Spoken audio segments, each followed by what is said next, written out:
It'll take time to restore chaos.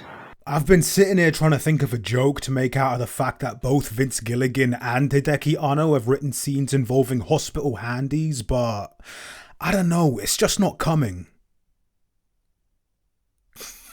Pluribus is the latest show by Breaking Bad and Better Call Saul creator Vince Gilligan, and though time will tell if it will have the same kind of impact and staying power as those shows, it's definitely coming out like it wants it. Starring Ray Seahorn as Carol, a closeted lesbian writing heterosexual smut she hates, who ends up as one of only a dozen individuals on Earth unaffected by the joining, an extraterrestrial virus that has connected every single other person on the planet into a globe-spanning, peaceful hive mind that Carol is kinda put off by, if for no other reason than the fact that her girlfriend died in the process, along with about 800 million others. At the time of writing, the series only has 3 out of 8 episodes, but there are already so many potential angles for exploration. I've seen all sorts from queer theory to COVID anxiety to toxic positivity to AI. All sorts came to mind as I was watching, and I'll leave a few videos that delve into more detail in the description. I myself will probably wait until this first season is done with before properly thinking and diving into it,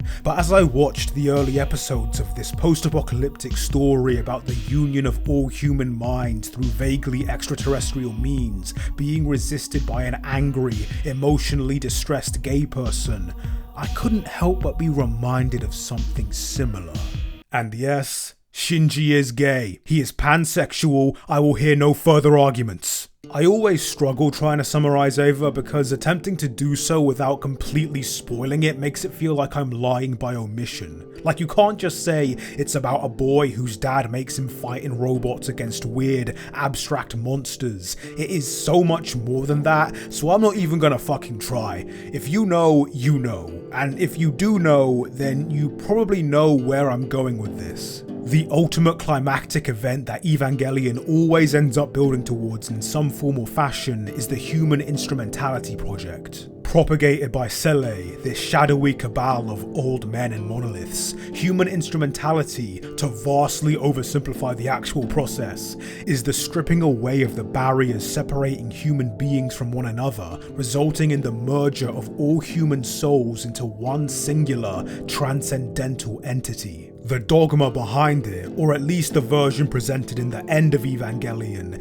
is that the union of all humanity into one consciousness will effectively solve the hedgehog dilemma, that is to say, fulfilling the inherent desire for communication and connection while also removing the possibility of people hurting one another. All weaknesses will be compensated by all strengths, and humanity as a whole will evolve further than they ever could as individuals. It's a remarkably similar idea to the joining in Pluribus. Granted, I'd say that Pluribus kinda shows the benefit of becoming a hive mind a little better than human instrumentality, which mostly takes the form of everyone turning into Fanta and just kinda living forever in one shared dream. In Pluribus, literally everyone is working together for the betterment of everyone else. No ifs, no buts, no questions about it, no what's in this for me. War, crime, murder, abuse, exploitation, everyone just gets along because why wouldn't we? It's literally the most logical, best option. Even the other people like Carol who are immune to the effects are like, I don't know, this doesn't really seem too bad. Why are you acting so aggro?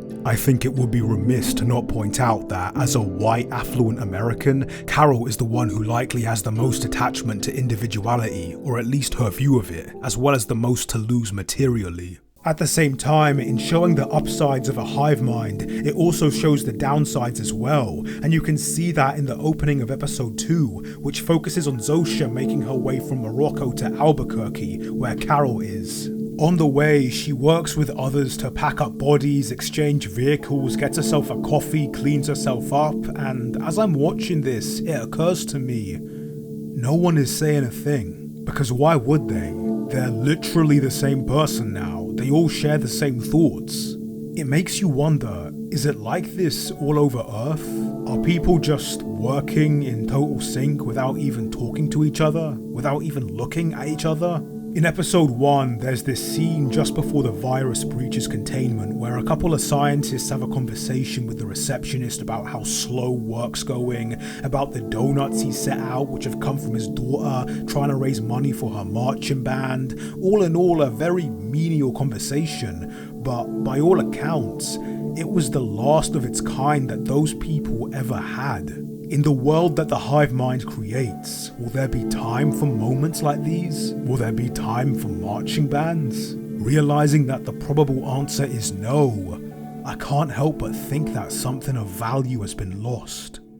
At the end of Evangelion, Shinji ultimately chooses to reject human instrumentality because he decides the pain of being hurt by other people is worth the experience of having real relationships with other people. That you can only really find your true self when you have people to bounce yourself off of. Real others to love and hate, to share your life with. I can't guarantee that Pluribus will end the same. The show is pretty unpredictable at the moment, but I am looking forward to comparing and contrasting how exactly the show tackles this issue when it does. Especially since we know there are at least 2 seasons planned. If you want to see me tackle whatever Pluribus throws our way, then be sure to pledge to my Patreon or donate to my Ko-fi. I'm trying to raise money for a good laptop and could use the support.